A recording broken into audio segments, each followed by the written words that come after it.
told that many times before. If you believe on your core storytelling, you don't need to worry about languages.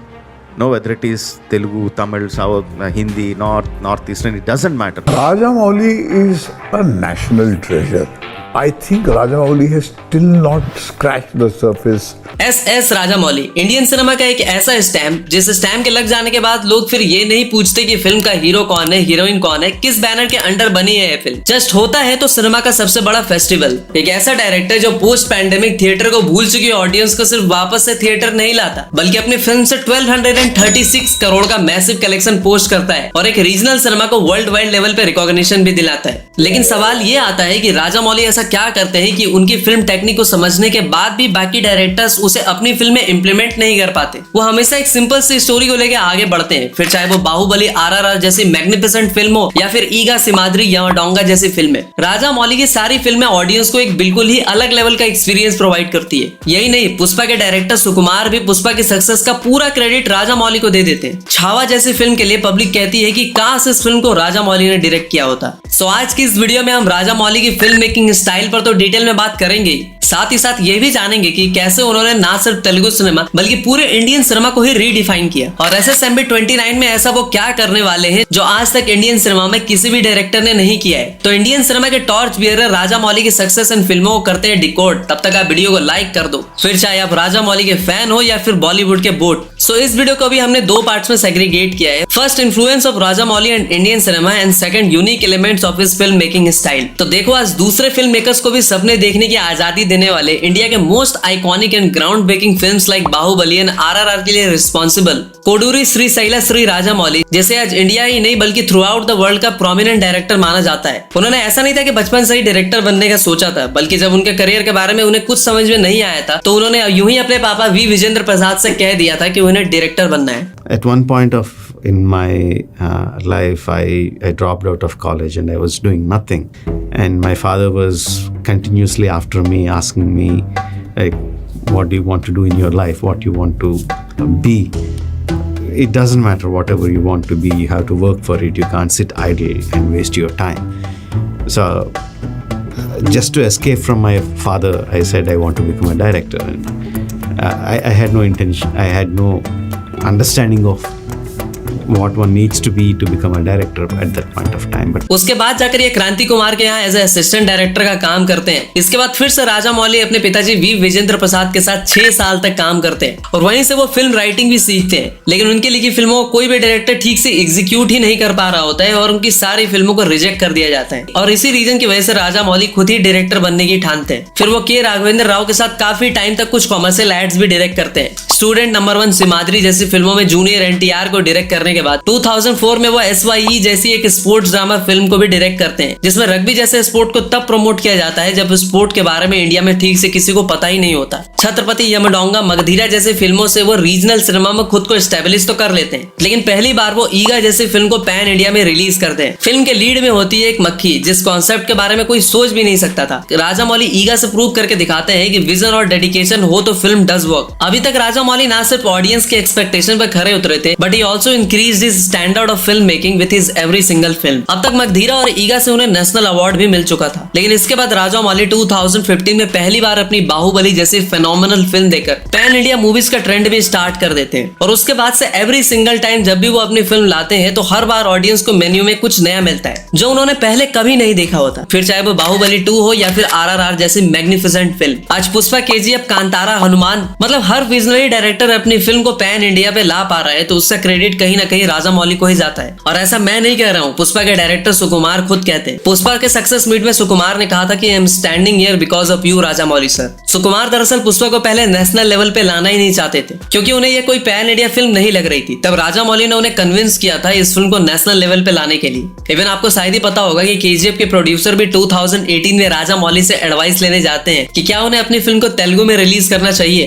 Rajamouli उनका vision और film का potential देखकर उन्हें भी encourage करते हैं और ना सिर्फ तेलुगु बल्कि पैन इंडिया में इस फिल्म को रिलीज करने का। इवन पुष्पा 2 के प्री रिलीज इवेंट पे भी राजामौली खुद कहते हैं कि पुष्पा 2 को आज किसी प्रमोशन की जरूरत नहीं है, फैंस ने वर्ल्ड वाइड इसके टिकट खरीद डाले। పుష్ప 2కి బన్నీతో చెప్పాల్సింది ఏంటంటే ఈ సినిమాకి ఎటువంటి ప్రమోషన్ అవసరం లేదని, నాట్ నీడెడ్, బికాజ్ మొత్తం ఇండియా మొత్తం ఆర్ ప్రపంచంలో ఇండియన్స్ ఎక్కడ ఉన్నారు అందరూ కూడా ఆల్రెడీ టికెట్లు కూడా కొనేసుకుని ఉంటారని అర్థమైపోతుంది. राजा मौली ऐसा मानते हैं कि लैंग्वेज बैरियर कुछ नहीं होता, अगर आपकी स्टोरी में दम है तो फिल्म किसी भी लैंग्वेज में फाड़ के रख देगी. राम गोपाल वर्मा जैसे डायरेक्टर भी राजा मौली के लिए कहते हैं कि राजा मौली की वजह से ही film maker started believing that if they spend enough money on making a great movie they could recover the cost. Even RGV यही नहीं रुकते, वो ये भी कहते हैं कि इंटायर तेलुगु सिनेमा को राजा मौली को थैंक यू कहना चाहिए, क्योंकि उनके पास एक ऐसा विजनरी इंसान है जो उनके सिनेमा को वर्ल्ड वाइड ले जा रहा है. और राजा मौली की फिल्मों की वजह से ही ऑडियंस ने अदर लैंग्वेजेस की फिल्मों को भी एक्सेप्ट करना स्टार्ट किया था, और ये मिथ भी टूट गया था कि अदर लैंग्वेजेस की फिल्में थिएटर में पब्लिक को नहीं ला सकती. और आज इसी का सबसे ज्यादा फायदा 2024 में मलयालम इंडस्ट्री ने उठाया with their films like Premalu, Aavesham, Manjummel boys, Marco, Bramayugam etcetera. Bollywood में भी एनिमल, ब्रह्मास्त्र जैसे फिल्में भी इसी का एग्जाम्पल है. ऊपर से एक टाइम पे 1000 करोड़ का कलेक्शन कोई सोच भी नहीं सकता था, लेकिन राजा मौली की पैन इंडिया फिल्मों की वजह से ये पॉसिबल भी हो पाया. और सिर्फ बिग बजट या 4-5 साल लगा देने से ही फिल्में ब्लॉकबस्टर नहीं हो जाती. उसका सबसे बेस्ट एग्जांपल हमारे सामने है लाइक आदिपुरुषन कंगुआ. राजा मौली से जो पूछा गया कि आज हॉलीवुड के साथ आप काम करना चाहोगे, तो इस साइड की क्यों नहीं, लेकिन स्टोरी हमारी होगी, फिल्म हमारी होगी, हम वर्ल्ड वाइड लोगों को अपनी फिल्म दिखाएंगे. I want to make Indian films, whether it's Hollywood or whatever. I would like to make Indian films. Even if I get an offer from some other industry, I would want to make an Indian film, Indian story and present it to them.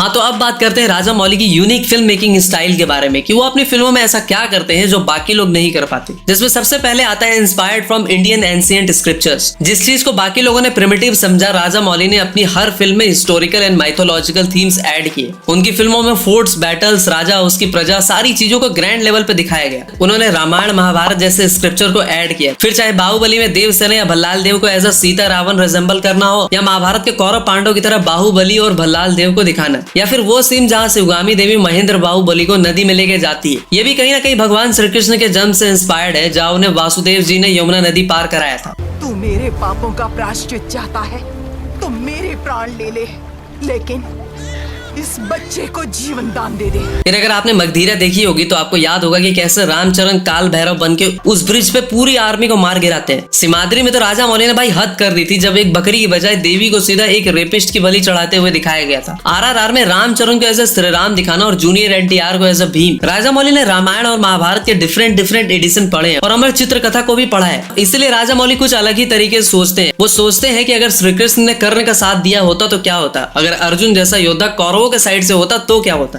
और वो अपने इस real world से ज्यादा अपने imaginary world में रहते हैं. We know there is a friendship between Duryodhana and Karna. We know there is a friendship between Krishna and Arjuna. But my mind works like, what if there is a friendship between Krishna and Karna? No, that is how I think. That That would be so fascinating. Yeah, that. इसके बाद काफी लोगों की तरह मेरे मन में भी सवाल आया था कि फिर राजा मौली महाभारत को डायरेक्ट क्यों नहीं करते, लेकिन इसका आंसर उन्होंने बहुत पहले ही दे दिया था. Now I am talking about Mahabharata, 4 parts, which is a minimum of 6 years, which has characters like Krishna, Duryodhana, Bhima, Arjuna, Bhishma, n number of characters, 25-30 characters. Now can you imagine any star who would give 6 years of his time to make this Mahabharata? और इन ancient Indian scripture के character से inspired होकर उसे अपनी फिल्मों में with due respect use करना, this is one of the biggest reason कि लैंग्वेज बैरियर होने के बाद भी आज पैन इंडिया में राजा मौली की फिल्मों से लोग इतने कनेक्ट क्यों कर पाते हैं. मैं तो कहूंगा ग्रीक माइथोलॉजी कुछ नहीं है, अगर हमारे इंडियन स्क्रिप्चर्स को जो कि इतने कॉम्प्लेक्स है, इन्हें अगर ठीक से प्रेजेंट किया जाए तो पूरी दुनिया का मुंह खुला का खुला रह जाएगा. लेकिन राजा मौली की फिल्मों की दूसरी जो सबसे बड़ी USP यानी यूनिक सेलिंग पॉइंट होती है, वो होती है उनकी फिल्मों का तड़का, यानी blending emotion and character development. अपनी फिल्मों में आर्ट एंड कॉमर्स का परफेक्ट बैलेंस लेकर आने वाले राजा मौली अपनी फिल्मों में story, screen play, action, cinematography से भी ऊपर अगर किसी चीज को रखते हैं तो वो है इमोशन. स्टूडेंट नंबर 1 से स्टार्ट करते हैं. आपको याद ही होगा कि जूनियर NTR का कैरेक्टर एक मिड कैरेक्टर होता है, लेकिन वो एग्रेसिव तब हो जाता है जब विलेंस उसे परेशान करते हैं. लेकिन सिमाद्री या छत्रपति में जो कैरेक्टर्स होते हैं वो शुरू से ही एग्रेसिव होते हैं. मतलब स्टोरी के अकॉर्डिंग राजा मौली सही अनुपात में इमोशंस को ब्लेंड करते हैं. इसके अलावा love, anger, justice, happiness, fear, surprise, इन सारे ह्यूमन इमोशंस के अलावा वो सबसे स्ट्रॉन्ग इमोशन यानी रिवेंज भी राजा मौली की फिल्मों में बखूबी इस्तेमाल किया जाता है. Why it is always revenge? అదే స్ట్రాంగెస్ట్ ఎమోషన్ అనేమో. बाहुबली द कंक्लूजन का ही एग्जांपल ले लो. स्टोरी क्या होती है? शिवडू यानी महेंद्र बाहुबली अपने पिता की मृत्यु का प्रतिशोध लेने की कहानी. आरआरआर क्या है? अंग्रेजों के जुल्म से बदला लेने की कहानी. इसके अलावा other masculine emotions like anger power को भी राजा मौली बहुत ही सही तरीके से पोर्ट्रे करते हैं. मतलब आप ही बताओ कि कोई रियल लाइफ में आधे टन के शिवलिंग को कंधे पे कैसे उठा सकता है? कोई जाकर सीधा सांड को धूल कैसे चढ़ा सकता है? और ये स्टैंडिंग ओवेशन वाला सीन हम कैसे भूल सकते हैं? क्या हुआ था देवसेना? शिवालय में सभी महिलाओं को एक तरफ बुलाया. अंदर भेजने के बहाने वो सब पर हाथ डाल रहा था. मेरे साथ भी वो यही करने वाला था. तो उसकी उंगलियां काट दी. गलत किया देवसेना. औरत पर हाथ डालने वाले की उंगलियां नहीं काटते हैं उसका गला. ऊपर से आरआरआर में ब्रो कोड या ब्रदरहुड को पोर्ट्रे करना है. इसके अलावा कटप्पा की लॉयलिटी. आरआरआर में राम के अपने पिता की मृत्यु का अवेंज को पाल के ब्रिटिशर्स की आर्मी ही ज्वाइन कर लेना. मतलब राजा मौली कहते हैं कि stronger the emotion the more people love a story. The way I operate is on the basis of emotion. So whether I give a spectacle, I don't give a spectacle, it might change, but the emotional part of it will not change. I got to have emotion underneath that. और इन strong emotions की वजह से ही वो unrealistic larger than life characters को भी audience accept कर लेती है. अब अगर कैरेक्टर डेवलपमेंट की बात करें तो इसके लिए राजा मौली एक टेक्निक यूज करते हैं, फ्लैशबैक, जो कि नो डाउट बाकी लोग भी करते हैं. लेकिन राजा मौली क्या करते हैं कि अपने हीरो की बैक स्टोरी को फिल्म के सेकंड हाफ में रिवील करते हैं. जैसे कि films like Simhadri, Vikramarkudu, Magadheera, Baahubali the beginning and RRR. और इंटरवल से ठीक पहले एक ऐसा हुक क्रिएट किया जाता है कि ऑडियंस टॉयलेट करने के लिए भी थिएटर से बाहर नहीं जाती. जैसे कि मगधीरा का वो 100 सोल्जर्स वाला फाइट. ऊपर से हर 10-15 मिनट में ऑडियंस को एक्साइट करने के लिए एक क्लैप वर्दी मूवमेंट भी डाल दिया जाता है. थर्ड पॉइंट जो राजा मौली की फिल्मों में 8 चांद लगा देती है वो होता है उनका वीएफएक्स एंड सीजीआई. आज वीएफएक्स एंड सीजीआई के नाम पे जहां हमें आदिपुरुष, मोहनजोदारो और बॉलीवुड के कलंक यानी कलंक जैसी मूवी देखने को मिल रही है, क्योंकि भाई विजुअल आर्ट भी एक आर्ट एंड साइंस को कॉम्बिनेशन होता है. अब राजा मौली इस चीज को कैसे अचीव करते हैं वो बताता हूँ. तो राजा मौली अक्सर अपनी फिल्मों में ग्रीन स्क्रीन के बजाय ब्लू स्क्रीन प्रेफर करते हैं. इससे होता ये है कि ये शैडोज और टू मच लाइटनिंग को तो प्रिवेंट करता ही है और फाइनल आउटपुट में बैकग्राउंड रिमूव करना भी बहुत ईजी हो जाता है. अपार्ट फ्रॉम दैट वो वीएफएक्स वाले सीन्स की स्टोरी बोर्डिंग कर लेते हैं. अब स्टोरी बोर्डिंग का मतलब ये होता है कि एक एक सीन का स्केच या विजुअल स्केच क्रिएट कर लेना, जैसा कि ईशान ने तारे जमीन पर में किया होता है. इसके अलावा वीएफएक्स वाले सीन को बार बार on and off set rehearse करना, अपने फिल्म सेट को पहले ही सीजीआई के अकॉर्डिंग क्रिएट कर लेना.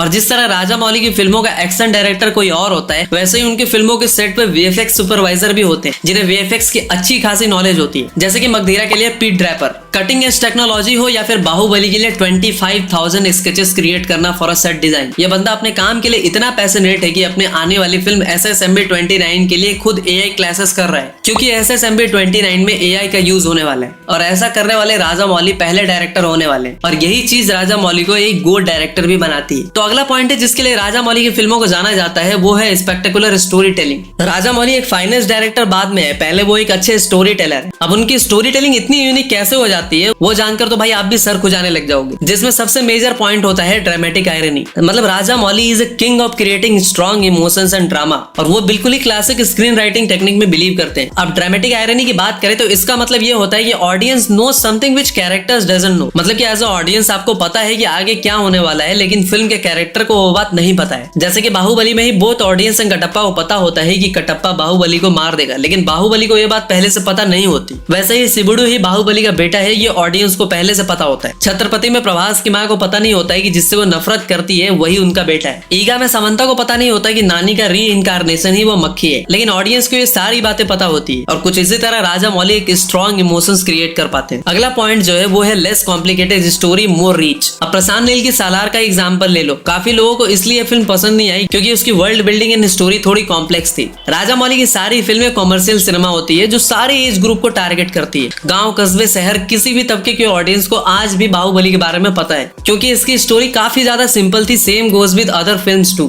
अगला पॉइंट जो है वो है dramatic pay off through objects and animal. Chhatrapati का वो लोटा वाला सीन तो आपको याद ही होगा। बल्लाल देव का दूरबीन लोग कैसे भूल सकते हैं। और ऑब्जेक्ट्स के अलावा एनिमल की बात करें तो वो बाहुबली का हाथी वाला सीन हो या भल्लाल देव का सांड वाला, और RRR में तो पूरा जूही निकाल दिया था राजा मौली ने। वैसे तो राजा मौली खुद ही एक फिल्म स्कूल है, लेकिन आई होप कि एज एन ऑडियंस अब से आप जब भी राजा मौली की फिल्में देखेंगे तो आप ये सारी चीजें नोटिस करेंगे। वैसे तो बताने के लिए और भी बहुत कुछ है, लेकिन ये वीडियो ऑलरेडी काफी लंबी हो चुकी है। तो अगर आप इस वीडियो को दूसरा पार्ट चाहते हो तो कमेंट में स्पैम करो राजा पार्ट 2। तो भाई आज की वीडियो में इतना ही। इस तरह की डिटेल वीडियो बनाने में हमारा काफी टाइम और पैसा भी जाता है। तो अगर कंटेंट पसंद आया हो तो लाइक करो, लोगों के साथ शेयर करो। मैं मिलता हूँ तुमसे अगली वीडियो में, तब तक के लिए हर हर महादेव।